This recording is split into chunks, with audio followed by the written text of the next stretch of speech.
Bonjour à tous, bienvenue sur Passion Bassin, votre source d'information sur tout ce qui touche à l'univers des bassins. Dans la vidéo d'aujourd'hui, nous allons parler d'un concept très important en mécanique des fluides, la perte de charge. Alors c'est quoi une perte de charge? Suivez bien pour tout comprendre.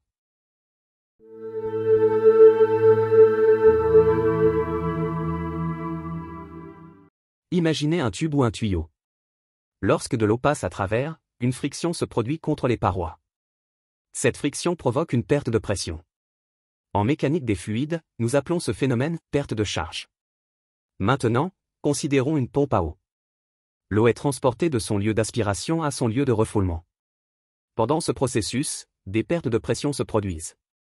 Ces pertes sont dues à des résistances. Par exemple, ces résistances peuvent être causées par la longueur et la largeur du tuyau, la hauteur de refoulement, un filtre, une lampe UVC, entre autres. Pour mieux illustrer cela, prenons comme exemple la pompe pour bassin aux Aquamax classique 3500E. Cette pompe a un débit maximum de 3500 litres par heure sur le papier. Toutefois, en raison de la hauteur de refoulement, ce débit peut diminuer à cause de la perte de charge.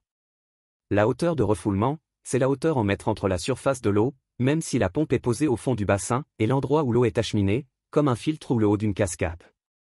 Sur la courbe de perte de charge de cette pompe, l'axe horizontal correspond au débit volumique, c'est-à-dire au volume d'eau qui peut circuler via la pompe en litres par minute.